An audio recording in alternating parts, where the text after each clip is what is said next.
Hello,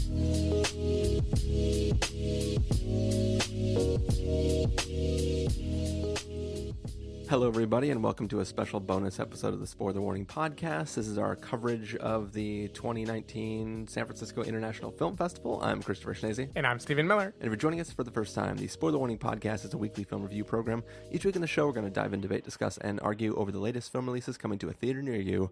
As we said, usually this podcast covers weekly releases that are coming out generally everywhere, and sometimes limited release in SF, New York, LA. But this week, the SFFILM Festival has started, and we have spent a week going to the festival. Obviously, we haven't seen every film that's come out. We've seen just a small handful. We're not going to bring you reviews of every single thing that we saw, but we are going to start with this kind of intro to the festival. We're going to talk just briefly about a couple things we saw and what we thought of it. And then we're going to go into some full reviews of a little film called The Death of Dick Long, and then also a documentary called Knock Down the House. Both of which I think are going wide within the month. So they're coming out pretty soon. So it should be things that you guys will be able to see. One of them is landing on Netflix in a month, so that definitely be able to see that one no matter what. I guess briefly, how have you enjoyed the festival so far, Stephen? Yeah, it's been fine so far. I feel like last year I got lucky in that there were a few kind of big Sundance hits that made it to the festival that I was able to catch. That seems to be the main allure of SF Film, is like after Sundance, they kind of get to pick, like, these are the biggest movies that came out. We get to highlight them in our festival too. This year, there are some of those, but I'm kind of traveling during most of them. Like the Farewell, for instance, is a thing I really wanted to catch that you will probably be talking about next week. But yeah, so after I got past the idea that there weren't like many movies that I recognized coming out, I've enjoyed what I got. Like, it's been an eclectic combination. I'm not going to tell you the ratio I have of liking versus not liking it, because that'll probably spoil the reviews. But I felt pretty good about it. It's skewing more towards documentary, but I think documentary is a great format for this festival, so I'm into it. Yeah. I think last year we were unlucky, but it turned out to be sort of lucky. I mean, we were getting ready to leave for the Tribeca Film Festival, and we kind of found out about the SF Film Festival like late, but we were able to get just a few little gems that we were really excited about, and that kind of got us hyped to go over to Tribeca and watch some films there. This year, we were like pretty ready looking at the list before, and I think that we like booked a lot more things than we would have last year because we didn't know about the festival. So I think that like something about last year, like getting into the hype, I was like fully alert. Like even when we got to New York, we were like staying up till 3 a.m, getting up early, working regular hours. I remember how young we were back then. and like now it's just like, oh, it's a normal work day, and then go watch a film, and I'm exhausted every night. So yeah, I mean, the festival is just getting started. I hope there's some good things to come. But yeah, it's been kind of a hectic first week, and I'm hoping that like I settle into things and I get back into like the peak excitement. You're the only one who's had a multiple film in one day experience so far. Yeah. I don't even know if I have any scheduled. I don't think I do. No, I can't because I'm gone next weekend. Yeah. And I wouldn't do that on a school night. I mean, a work night. But yeah, so this is going to be sort of freeform. We're kind of just going to hit a few things that, as opposed to the scripted ones that we normally do. Tightly written conversations. Well, I just mean like normally we have a format, we have the opening, then we go to the thing, and then we watch the trailer. We're just kind of gonna hit and briefly describe some of these films. Or experiences. One of them is not actually a film, but it's sort of a film-related talk. Chris might argue 2 of them are not films. Yeah. So let's start off with the first thing that we both saw at the festival is Claire Denis' High Life, which I'm going to let you describe, Stephen. High Life is an art house film that happens to be set in space about a guy with a baby in the future where prisoners have been shipped off into spaceships, and he is slowly we kind of learn how he got to be one of the only 2 people left alive. And I guess you would call it a rumination on life. Yeah. Stephen, the film you just described... Describing it in plot is like not what it should be described in. The way you described that film, it sounds great. Yeah. Was that film great, Stephen? I did not love High Life, and I did. So this was a Claire Denis tribute that included a screening of High Life. That's kind of how they presented that. They're doing it with Laura Dern and a few other people too, I think. John C. Reilly, one of these nights. They're showing the Sisters Brothers. Yeah, exactly. So in preparation for the Claire Denis tribute, she's kind of been a major blind spot for me in terms of directors that people who love movies always casually reference as like one of the greats, one of the modern greats. She is leading the jury in short films at Cannes this year. So she's like that kind of person, right? The person who is like, oh, you got her on the jury. Amazing. So in preparation for this, I booked a ticket. I don't think I even told you to book one, right? I remember getting one for myself and being like, I'm going to watch a bunch of her movies building up to this because she feels like someone I should know about. Yeah. And so in the process of building up to that, I've learned enough to know that she is not someone you would probably like most of the time. So what I've seen of hers is 35 Shots of Rum, which is a very quiet family and relationship drama of sorts set in Paris. It also might be a better way to watch High Life. True.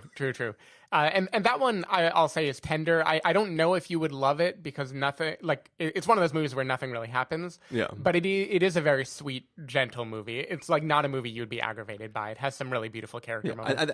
I'm fine with a film where nothing ever happens as long as something is said. Yeah. So that's really where it comes down. Yes. I should say that was the second one of hers I've seen because I watched Let the Sunshine In, last year's movie, in preparation for our like end of the year award, and that was a quote romantic comedy starring Juliette Binoche, and it first clued me in as to what she does because it was very like you're seeing a romantic comedy, but you're hardly ever seeing them actually in the relationship. You're just seeing her after in like scattered moments, and you have to figure out like what the hell is going on in this movie. Yeah. And that is kind of like a through line in her work, I think, is like you figure out what the hell is going on.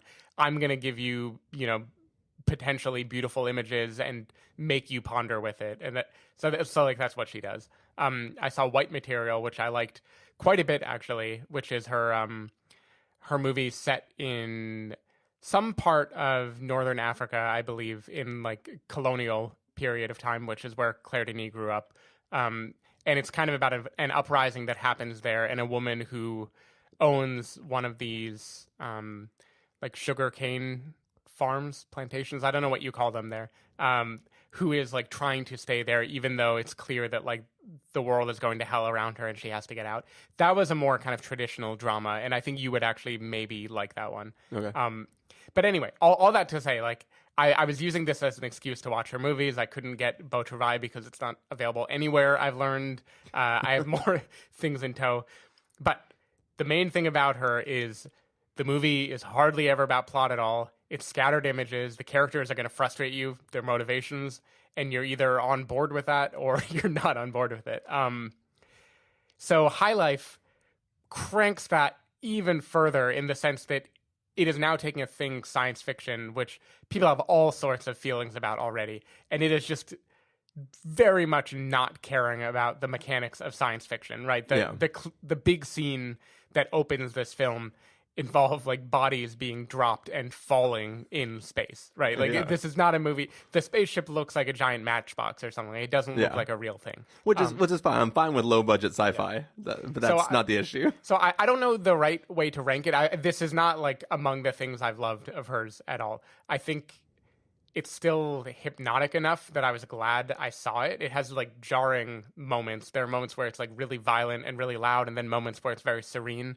There are bits toward the end of the movie, especially, that I think if they had focused more on that and extended it out, it would be a much better movie. Like toward the end, it reminded me a little bit of Sunshine in the way it like it's looking at space, but it's picking different visual cues than the ones you're used to. Yeah. And some plot things that are very similar to Sunshine, actually. But yeah, I don't know. This is for sure not a Chris movie. It's also not a movie I would like necessarily recommend to people unless you're a Claire Denis completist, in which case I'm sure you'll love it. You'll know things that I don't know that make it be wonderful and speak to you. But for me, it was just a movie that it goes way off the deep end.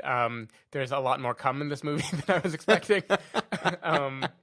The physicality of it is it's provocative. I don't know why it's doing any of it. Like I don't see a point to it necessarily. Yeah. But yeah, that's what it is.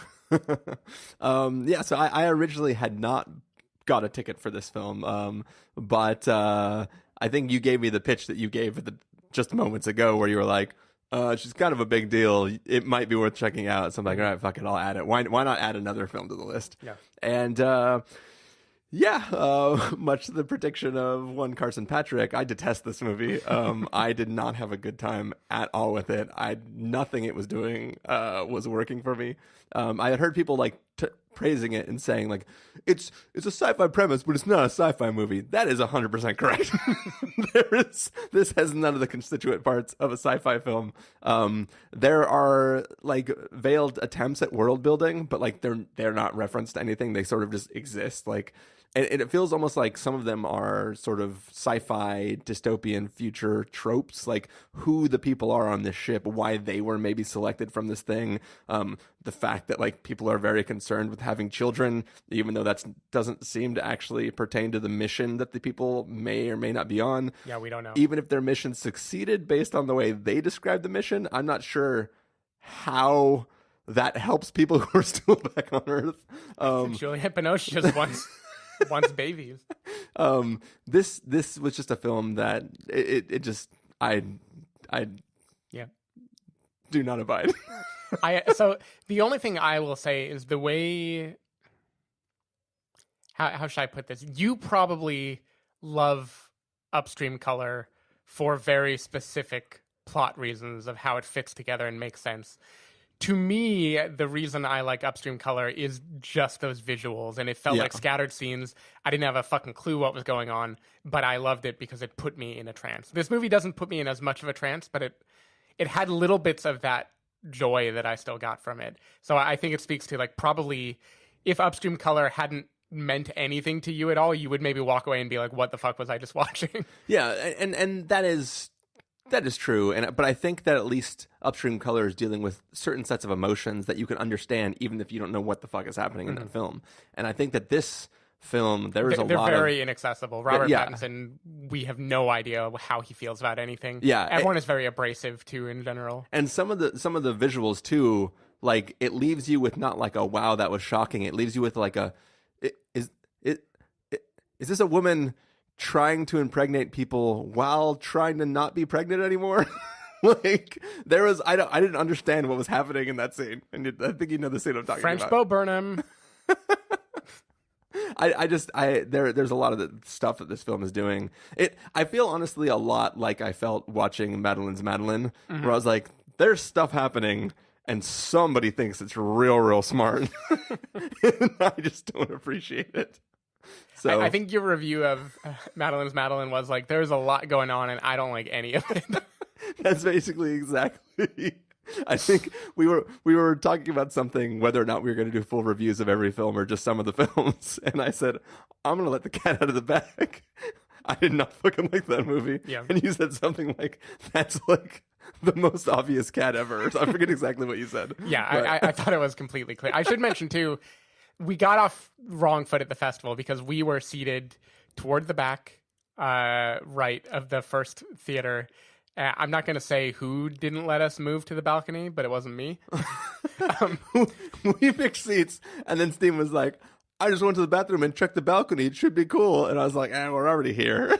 Yeah, because the balcony was empty, so we could have been like front row of the balcony. It wasn't like we were fighting about whether or not we moved to the balcony. It was just like, Anyway, it quickly became apparent during the Q&A because they front-loaded it with a talk with Claire Denis. Yeah, because it wouldn't make sense to let people talk afterwards. Yeah, which is unfortunate because like I think her talking afterwards probably like the charm factor would help a little bit in like letting her kind of answer what she was thinking about when she was making the movie. I can't imagine the questions from the audience. Oh, Claire, wonderful film. The scene where Juliet rides the Sibian, what was the goop that comes out of the pipe? Was that sadness? Anyway, there was a very squeaky door that we were next to. there was a very squeaky door, and every single audience member walked through it multiple times over the course of that Q&A and then the movie. Squeaky is not even the right word. It was making in like otherworldly drilling noise every time it opened and closed, and it led me to hate my fellow man in a way, which is not a good mood to be in when you're watching a very, very, very impressionistic film that you're either enjoying because you feel good while you're watching it or you are not. Yeah. Just on that, I mean, I don't want to drag this out too long, but if I could do one more festival rant. Mm-hmm. There is time between when a film ends and when the Q&A starts. You know whether you're the type of person who wants to sit through a Q&A. Fucking leave. Yeah. Just leave if you're not the kind of person who wants to stay in the Q&A. God, all the people who like wait till the credits are done and then the lights go up and then they walk away. Ugh. No, those are not even the people that I hate the most. I hate those people. Mm-hmm. What I also hate is everyone who leaves after that and just stands up and their chair goes doom, doom, doom, doom, doom, doom, doom, doom. And what'll happen is everyone hears that sound, that distracting ass sound while you're trying to listen to a person talk about the film that you just watched. And no one after the first person to stand up goes doom, doom, doom, doom, doom, doom, doom, doom, doom. Mm. And then everybody goes like, oh, maybe I should hold my seat as I get up and let it not bounce like that. But no. And what happens is one person stands up and then somebody else goes like, fuck, I should leave too. And then they stand up. So you get doom, doom, doom, doom, doom, doom, doom, doom, doom, doom, doom, doom, doom. And it's like the worst drum circle you've ever been in. Mm-hmm. Just happening. It's basically just the soundtrack to High Life happening every 4 seconds after every other Q&A. And I want to stand up and just go, fucking stay in your seat. But I'm not going to do that because then I will look like a lunatic. Instead, I'll just do it on this podcast. Yeah. Because it's a safe space. But yeah, it's really friggin' tiring. I hear you. I will say I didn't clue into the seat noise, so you should consider the occupation of house tuning, maybe. We'll get to house tuning a little bit later. But yeah, so let's move on to the next thing. This is one thing that you saw that I did not see, and that is the State of Film talk by Boots Riley. Yeah. Why don't you tell us a little bit about that? Yeah, it was cool. So every year they do a speech / presentation / open-ended talk by someone in the movie industry. They call it the State of Cinema address. But it isn't really about the state of cinema. It's like pick a topic, and it's closer to like you have an hour-long platform, say whatever you want to say about film. What's the deal, film? So it should probably surprise no one that Boots Riley spent the majority of his time tying politics into film, in particular like leftist / progressive politics and like how that influenced cinema. I mean, sorry to bother you, of the many movies that came out last year about the Black experience, that was the one that tied it very much to economics and like labor groups rising up, right? It was very much like a call to action. It was a like Occupy Wall Street type film. And so he talked for a while about first he opened with a rap, which was cool. I don't think the audience who like goes to see these talks are normally expecting that. So that was a cool way to kind of break the ice. But then he talked through kind of the history of film and how in like the early like the 20s and 30s, there were clear like socialist communist movements in the US that existed. And then to help fight the Nazis, they kind of signed an agreement that they would stop organizing because they didn't want to hurt the economy. They didn't want to shut down factories and stuff during the war. And then they moved underground after that. And when they moved underground, the main way that they expressed themselves was through art. And so he was talking about how there was a shift where all of a sudden politics stopped being about like, how can we throw a wrench into systems that we don't like and like actively stop them, and into how can we like make a statement and spread the word about what we don't like. Yeah. And his argument was that up until now, that has been the way like most film that tackles political issues has been about, is let's like shine a light on injustice, let's talk about it, leave the audience thinking, and then end the movie. And he was saying that we're entering an era now where people are starting to feel the need for more than that, where they want a movie to not only be like, this is what we are upset about, but here is how you can change it. Like, here are the groups that you can follow. Here are like the things you can do to actually disrupt it. And then he went into like very entertaining like tangents about like the history of capitalism and stuff. He's a very entertaining figure to give a talk. Yeah. And it was just fun. He was like speaking from the heart. He was giving voice to a lot of pretty like radical ideas, which of course in San Francisco, it's like a good place to give voice to them. Not that radical. There were a few moments in the Q&A where he like kind of casually was like, okay, I know this is the last question, but yeah, we have time. So here's why violence and capitalism are always combined, and the drug trade is just another form of capitalism. He just went on this thing, and it was pretty cool. Like I dug it a lot, actually. He was an amusing speaker, but he was not talking about movies very much. It was more about politics and then how maybe the artist has some role to play in like shining a light, which fits well with the movie we're going to talk about after the movie you're about to talk about. Well, I mean, the movie I'm about to talk about technically fits along sure, with that. You're right. It is also it was Socialism Day. Yeah, this is also a film about communism and socialism and whether those groups are underground or outside of ground. Basically, this is one of the films that after we went to the SF Film member night and they kind of talked about different things that were coming up, I was kind of excited for this one. This film is called Red Joan. It is basically a story about this woman who ended up selling a bunch of the British basically information from the British scientists who were working on the atomic bomb, gave away their information to the Russians. And it's about this girl who kind of, during her first few years in college, in this program, falls in love with a guy and is, quote unquote, radicalized or not radicalized. And she's arrested in present day, and being essentially tried like sort of for treason. Basically, she's guilty of breaking the Official Secrets Act, which is interesting because later in the festival, there's a film called Official Secrets. Mm-hmm.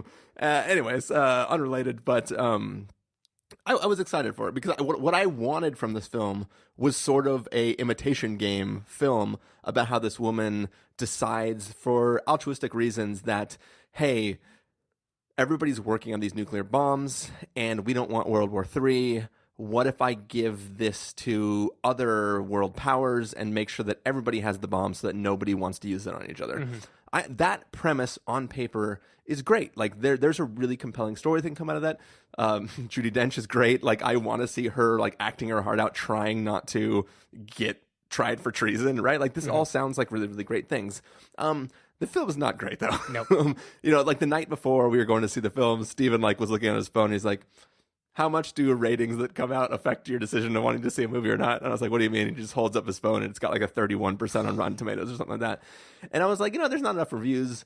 Maybe what they don't like is it's too melodramatic, or maybe what they don't like is it's this and this. I was like, there is enough there that I could enjoy the film. And I think that what I got was not the type of thing that I could celebrate, even though it wasn't great, because it was just bad. So part of the problem is this isn't about a woman who falls in love and is slowly radicalized. Like the way they trade their sells it is she meets this guy. The guy goes, hey, you want to come to my movie night? And then while she's there, she makes all these friends and slowly learns that they're all communists and then gets tricked into giving up the secrets, right? She does meet a guy, falls in love, and he goes, would you like to come to my movie night? And she's like, oh, sure. She gets there, and the movie night opens with them doing a communist, like, chant thing together. And there's never a moment where she doesn't know these are communists.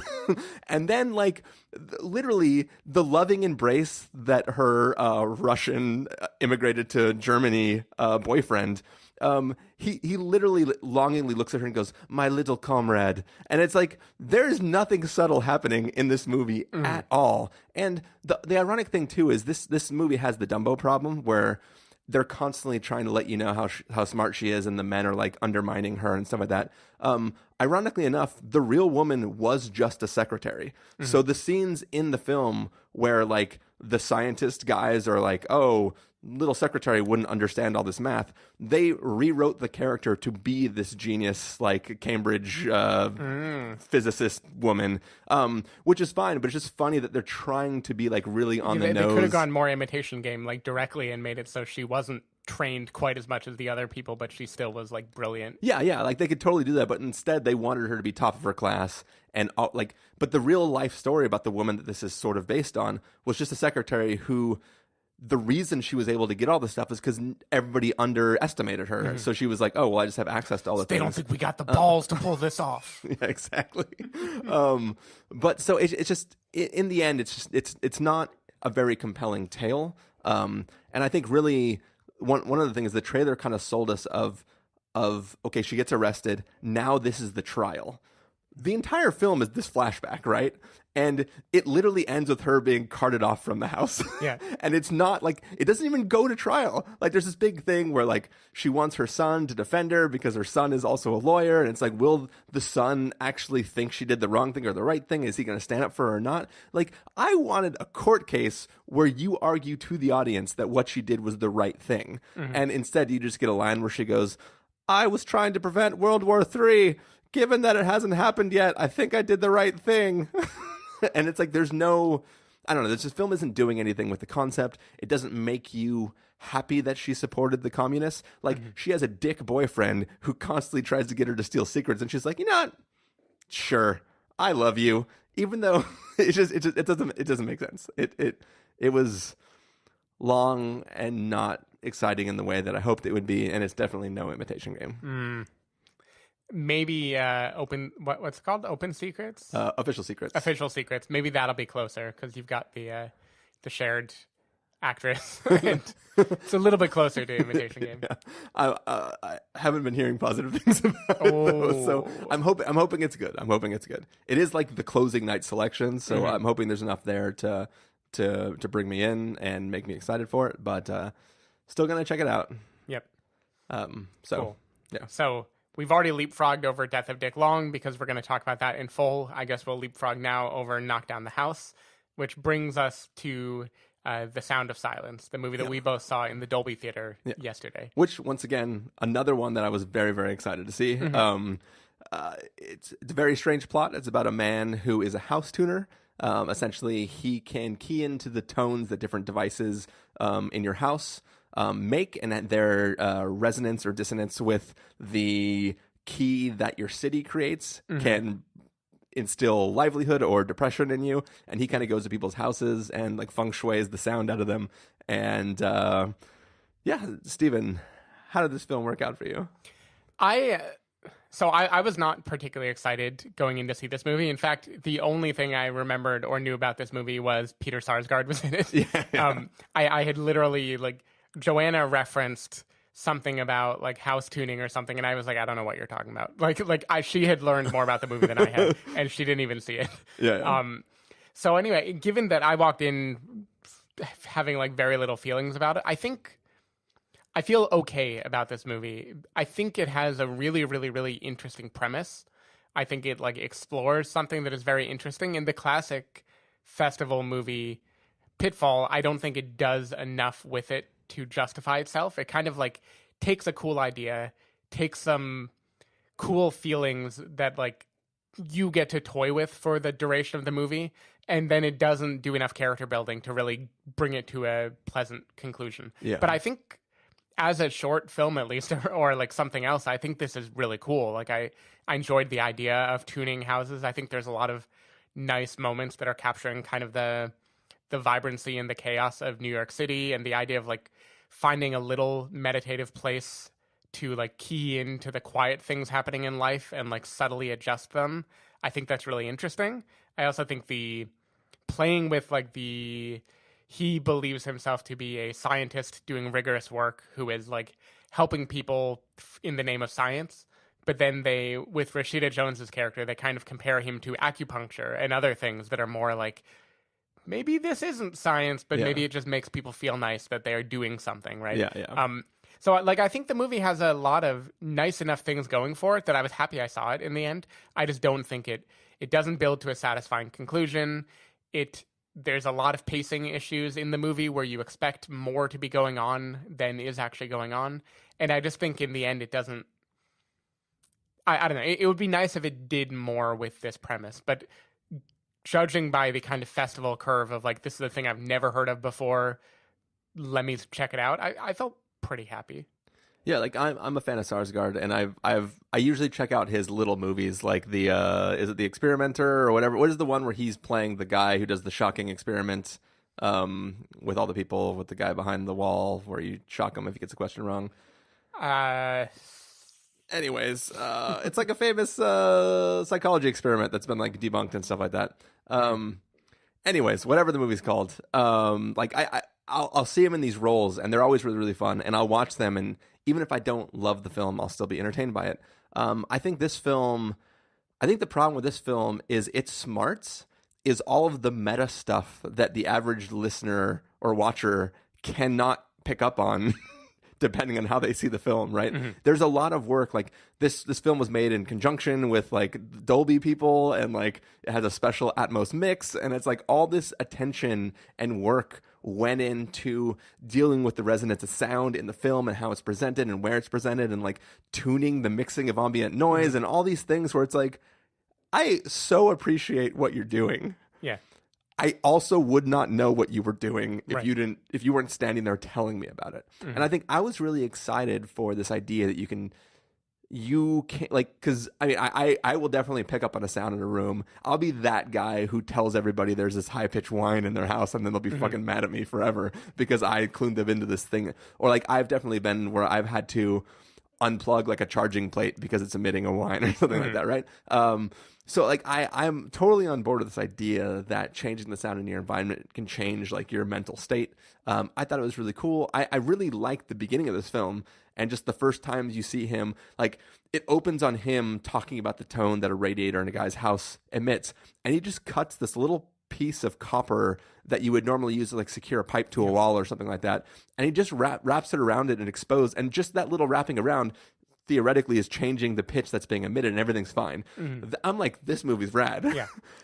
And then it just never goes up from there, right? Mm-hmm. It's just that low, it's the visual representation of like the Dunkirk sound uh-huh. that's just droning, yep. and it makes you dread, but like it doesn't go anywhere. It feels like it's going up, but it's never actually going up because it's just repeating that over and over and over.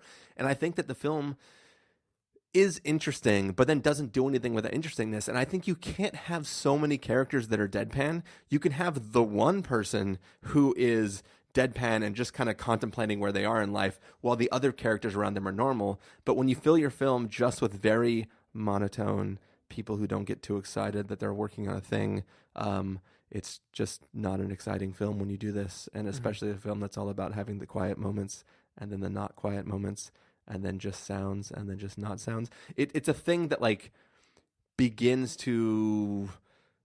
It's you need more drugs to keep you on that high, right? Mm-hmm. And this is one of those films where I felt bored and interested at the exact same time. It was almost like a parallel third. Yeah, beautiful. And it's just I've never experienced that before, where I was like, the problem is your tiredness is a fourth, so you have some dissonance there. Yeah, exactly. But yeah, so it's just a thing that I really wanted to love this.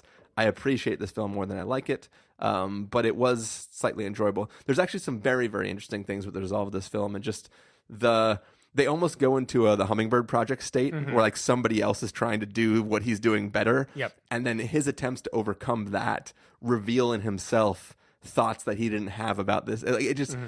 they are doing very interesting things in this film. Yeah, and they've clearly consulted scientists, like not just because a Dolby person was up talking about it, but I think like 2 Dolby people. Yeah, the nature of science and the way you become kind of obsessed with what you are doing, to the point where you see positives everywhere and you no longer know how to differentiate like objective opinion from your desire for this thing to be true. Yeah. Anyone who's gone to grad school, like that is for sure the life when you're like pursuing a PhD, is that you have this great idea and you're like, God damn, this better be good because I've sunk way too much time.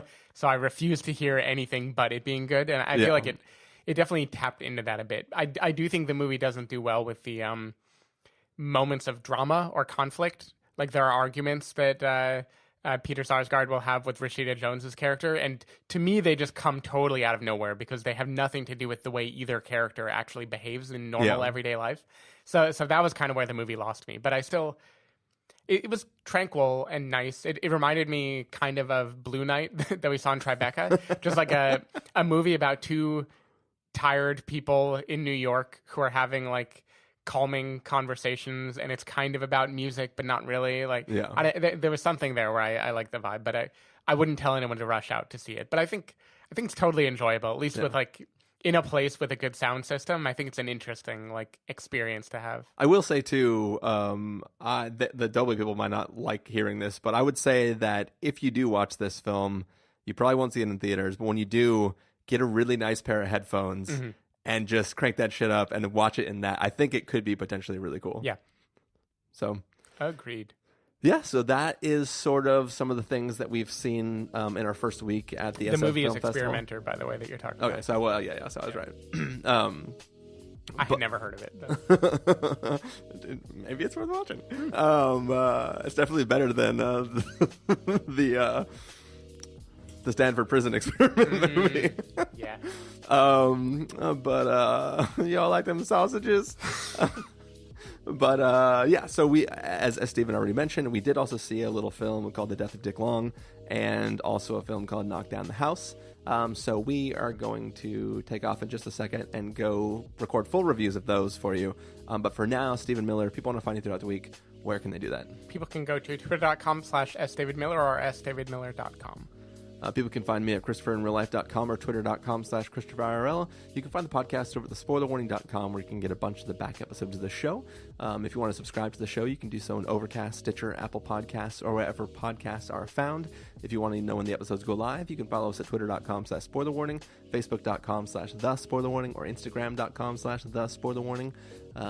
If you want to get a hold of us directly, you can send an email to fans@thespoilerwarning.com, or you can use the contact form on our site. Music for this episode will come from something.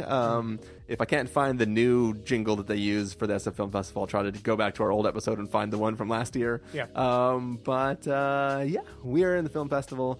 2 more reviews coming for you, and then back to some more film festival stuff for the next week and a half, and then we'll be back the following week with reviews, not reviews, but a review of Endgame. So that's Avengers Endgame, in case you didn't know. We're in the Endgame now. Thanks for listening, and we will see you in just a moment. Bye.